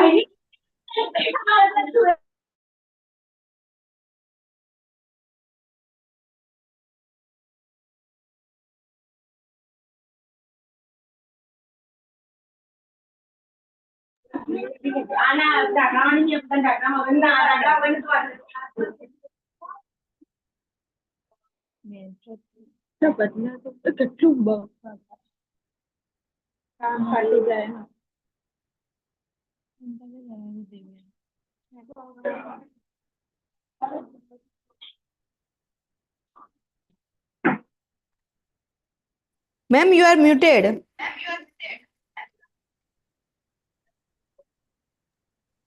Yes. Okay, done, Okay. ma'am. So here we'll see the implementation framework for healthcare setting. So develop the institutional policy. So in institution, we have to write certain guideline and follow certain guideline for the social media platform. If I give the example of my institution, we have a detoxification of social media. Like whenever our staff is enter in a college premises, they have to submit their mobile. So for 9 to 4 hours or from 9 a.m. to 4 p.m., they cannot use their mobiles or they cannot even use the social media. Only they can use the social media for teaching purpose and they can only check the videos or the YouTube for educational purpose only. So this type of certain boundaries and policies are required to institutions. So through that we can detoxify the people with the use of social media or we can prevent the burnout. Same policy we have for student also. So for student also we are not allowing the mobile in our premises or college. In our classroom, we have a locker facility for the students. They have to put their mobile in the locker when their study periods are there. We allow them screen time for only in break time, half an hour. So at that time, they can check out their mobile. They can see their social media messages or they can call their relatives or friends or family. So this type of boundaries or framework is required to implement in the areas where as an educator you work. So that is one of the points. Second, implement educational programming on digital health literacy, raising awareness of social fatigue, burnout, and healthy screen time habits. So social awareness regarding this multimedia use that is also required. Then foster peer support network that encourage open dialogue, face-to-face interaction, share coping strategies, and mutual accountability among healthcare educators. Then third framework that need to implement is design physical environment with device-free zone. Okay, so that type of environment we need to create in our workplace. Okay, where there is device-free zone is there.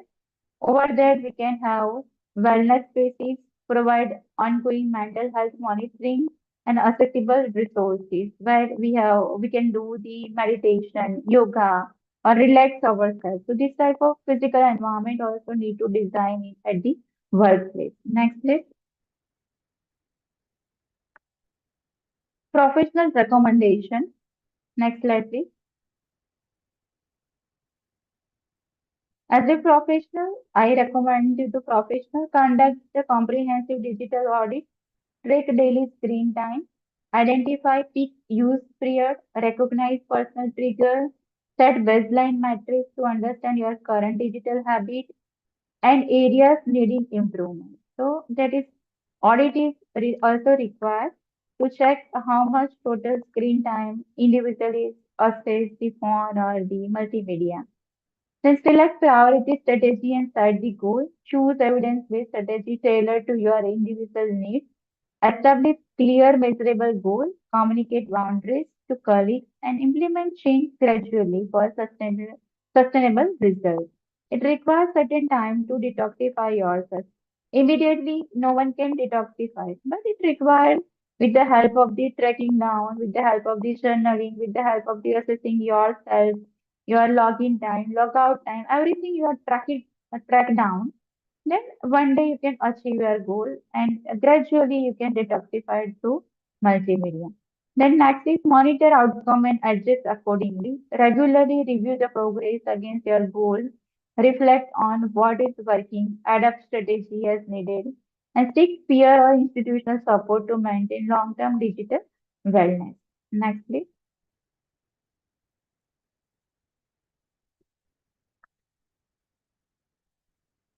Building a sustainable digital wellness culture. that is essential in today's era for each and every professional and the student. Policy development and enforcement establish clear institutional policies on digital use, set enforceable boundaries, and create accountability structure to sustain digital wellness standards. Leadership modeling. Leaders and senior educators must model healthily digital behavior, demonstrating balanced technology use and encouraging staff to follow the evidence-based wellness practices. And ongoing education and training deliver regular workshops, seminars, and training programs to keep healthcare educators informed about digital wellness strategy and emerging best practices. And environmental design, as we've seen in previous slide, environmental design and support system, digital workplace with device-free zone, provide mental health resources, establish peer support network, and conduct regular wellness education. So this all regarding the social fatigue and the strategy to outcome for the social fatigue. So here we'll discuss regarding the three main points. What is social fatigue? What is social media addiction? Then what is social burnout and how to detoxify all the things. So we discuss regarding these 3 points in the social fatigue strategy. So in conclusion, I would like to say technology is essential to modern healthcare education, but it requires mindful, intentional management, evidence-based strategy from digital detox to boundary setting effectively promote wellness and professional productivity. Personal and professional responsibility is the key. Healthcare educator must model healthy digital behavior, prioritize self-care, and apply the strategy discussed to sustain their own well-being and effectiveness. As a healthcare, we need to adopt these all strategies on ourselves first. Then we can avoid the people or the mass or the public. And organization must prioritize digital wellness.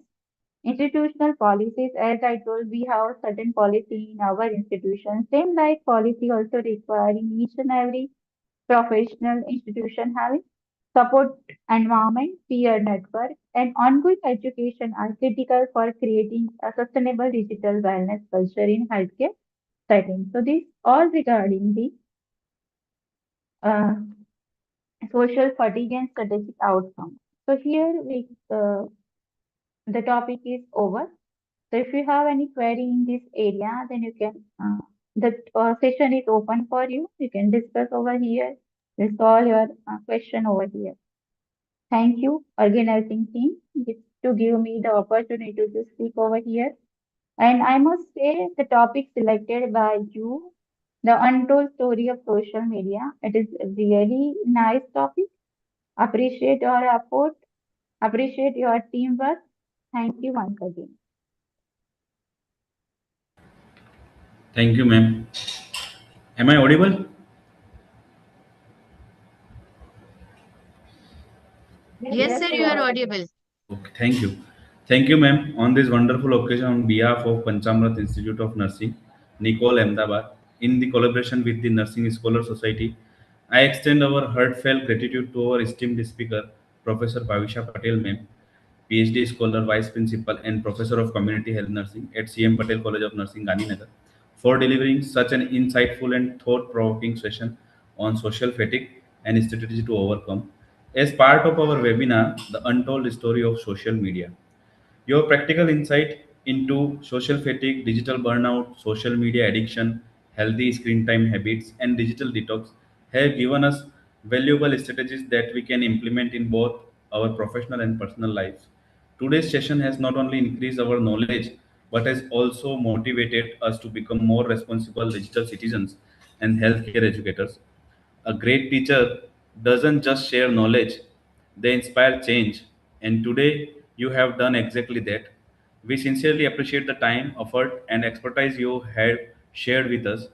I would like to express my sincere gratitude to the management, principal, organizing committee, the Nursing Scholar Society, faculty members, technical team, and every participant for making this webinar's grand success.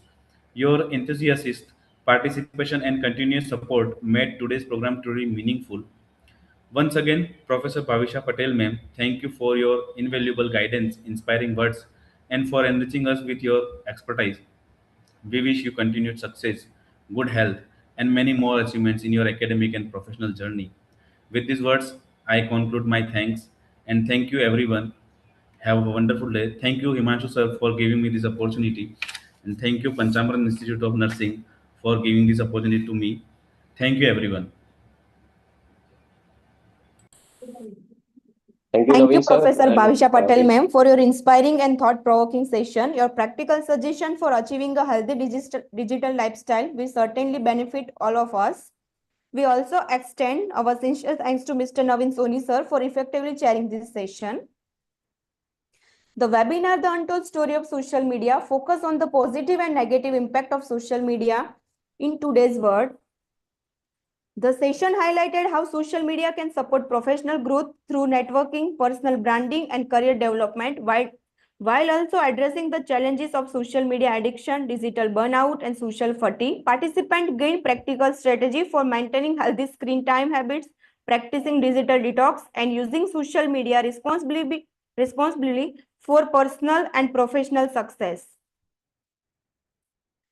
Now, I invite Ms. Parita Bhatt, ma'am, for vote of thanks.